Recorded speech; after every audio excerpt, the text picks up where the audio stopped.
Nama saya Siti Aida Hanina binti Bahran, nombor matrik 069782. Apakah itu takrif wasiat? Wasiat ini berasal daripada perkataan wasa, iaitu menyampaikan atau menghubungkan. Dan daripada segi istilah pula membawa makna menyampaikan sesuatu harta seseorang kepada warisnya atas asbab kematian. Dan harta tersebut boleh dapat dalam bentuk benda ataupun manfaat. Assalamualaikum warahmatullahi wabarakatuh. Nama saya Nurhani Siksani binti Nurrehan. Nombor matrik saya 069621. Okey, selepas tu kita masuk kepada konsep. Okey, tujuan untuk penulisan wasiat ni dia adalah merupakan alternatif bagi pewasiat untuk menyampaikan hasratnya tentang bagaimana asetnya perlu diagihkan selepas mereka meninggal dunia. Jadi rukun wasiat ni terbahagi kepada 4. Yang pertama pewasiat, yang kedua penerima wasiat, yang ketiga harta yang diwasiatkan, yang keempat sirah iaitu ijab dan kabul. Assalamualaikum warahmatullahi wabarakatuh. Nama saya Nurdin Husna binti Lutfi dan nombor matrik saya adalah 070472. Dan pada hari ini saya akan menjelaskan tentang dalil pensyariatan wasiat dari segi Al-Quran dan juga daripada Al-Hadis. Dalil daripada Al-Quran iaitu A'udzubillahi minasyaitonirrajim min ba'di wasiyatin yusi biha aw dayn. Sadaqallahul azim. Ayat tersebut yang bermaksud pembahagian ialah sesudah diselesaikan wasiat yang diwasiatkan oleh si mati dan sesudah dibayar hutangnya. Surah An-Nisa ayat 11. Di dalam ayat ini Allah Subhanahu Wa Taala telah menjelaskan bahawa pembahagian harta perlu dilakukan apabila selesainya urusan hutang si mati dan baru boleh dilaksanakan urusan wasiat daripada harta peninggalan si mati. Dan daripada Al-Hadis pula daripada Abdullah bin Umar radhiyallahu anhu bahawa Nabi Muhammad sallallahu alaihi wasallam ada bersabda, "Ma haqqu mri'in muslimin lahu syai'un yuridu an yusi fihi yabithu lailataini illa wa wasiyatuhu maktubatun indahu." Tidak sepatutnya seseorang muslim yang mempunyai sesuatu ingin diwasiatkan tidur selama 2 malam, melainkan dia menulis wasiat di sisinya.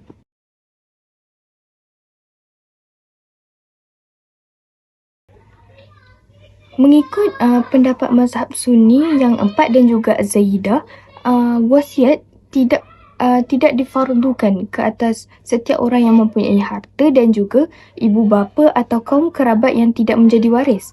Akan tetapi hukum perwasiatan bergantung kepada keadaan-keadaan tertentu seperti hukum wajib, sunat, harus, makruh dan juga haram.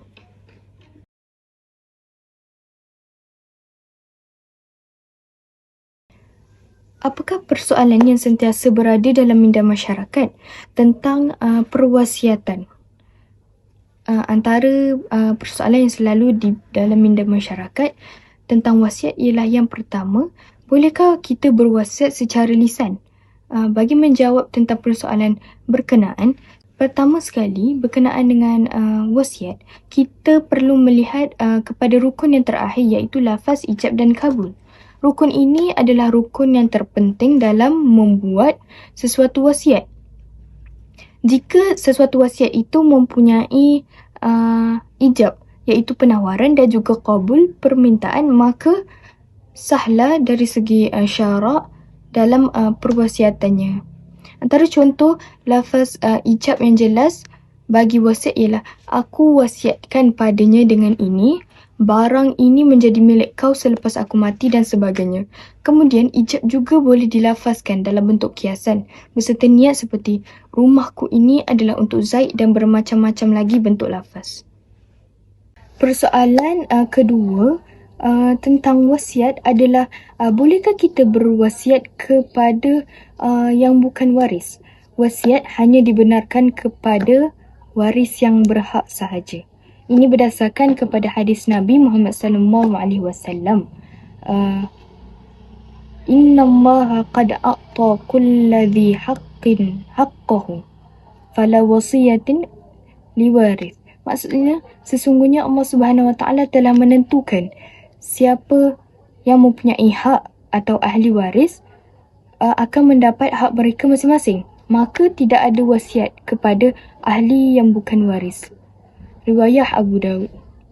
Okey, baik. Seterusnya saya akan menerangkan tentang contoh pengiraan wasiat. Okey, situasi yang pertama, Zaid meninggal dunia dan telah meninggalkan harta sebanyak 850,000. Dia mempunyai hutang kereta yang belum diselesaikan sebanyak 30,000. Penempatan isterinya sepanjang tempoh iddah adalah sebanyak 6,000. Manakala pengurusan jenazahnya adalah sebanyak 2,500. Upah haji adalah sebanyak 3,000. Zaid juga ada membuat wasiat sebanyak 1/3 daripada hartanya kepada rumah orang kurang upaya. Jadi berapa harta yang boleh diwarisi daripada harta peninggalannya? Baik, seterusnya adalah cara pengiraan situasi tadi. Okay, yang pertama, kita perlu lunaskan semua hutangnya. Tadi Zaid ada hutang dengan hutang kereta kan?